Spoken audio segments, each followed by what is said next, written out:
And so we begin this most holy week of the year with Psalm 27, a beautiful psalm. The Lord is my light and my salvation. Of whom shall I be afraid?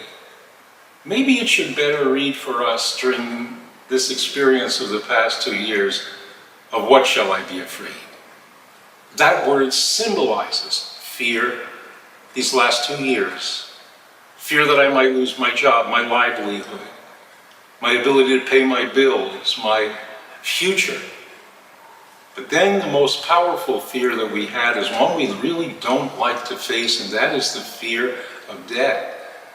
No matter how young you are or how old you are, whether you had comorbidities or not, you were afraid to get that virus. And you knew that if you got it, there was a chance that you would die.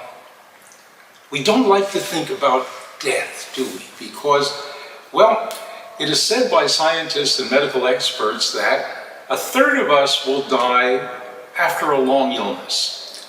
A third of us will die after an illness of about 4 days.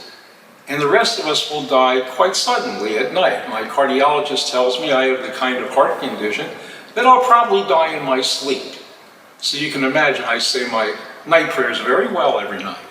But you know what? We're afraid of how we're going to die, but what about that moment of death where we transition from here to salvation? What's that like? I often thought about that, but never really experienced it until 3 years ago. 3 years ago, I had to have the valve in my heart replaced, and after they did it, I was in intensive care, was getting better. They sat me up, and a priest came in to give me communion.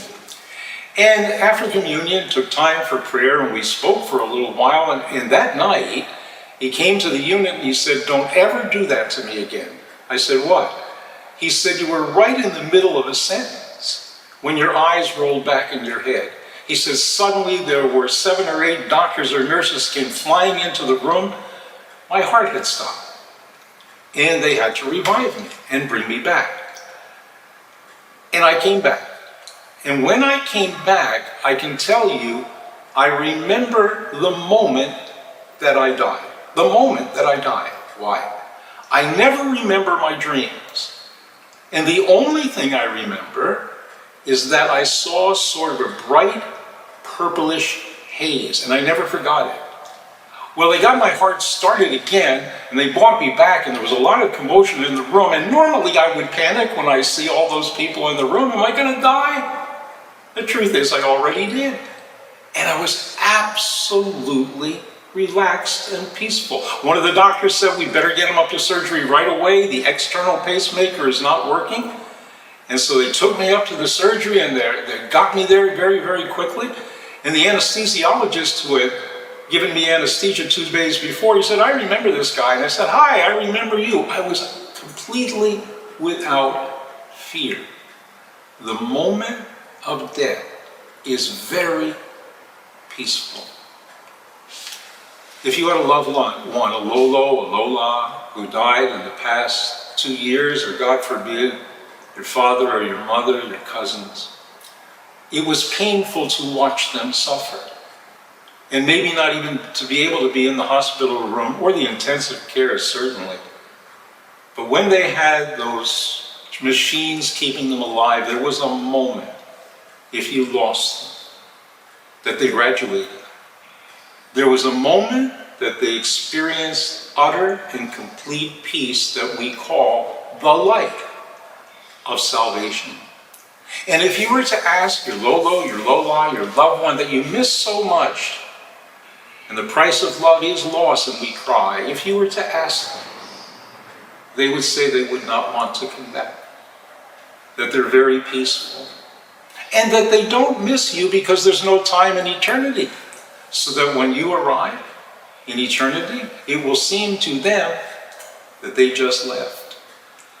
So what do we learn about these past 2 years from the fear that we have been through? We learn the beautiful truth of Psalm 27. We can be afraid of how we're going to die, but don't be afraid of the moment of death. This whole week is about that until Sunday. It's about death. And on Good Friday afternoon, the word went out to all the land, Jesus of Nazareth has been put to death.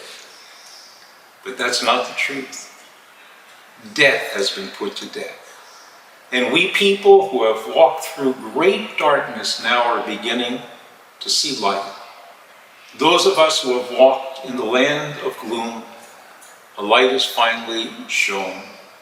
May our future then be bright in the sincere and beautiful truth that in dying, there is nothing to fear, but in dying, we are giving life that will not end.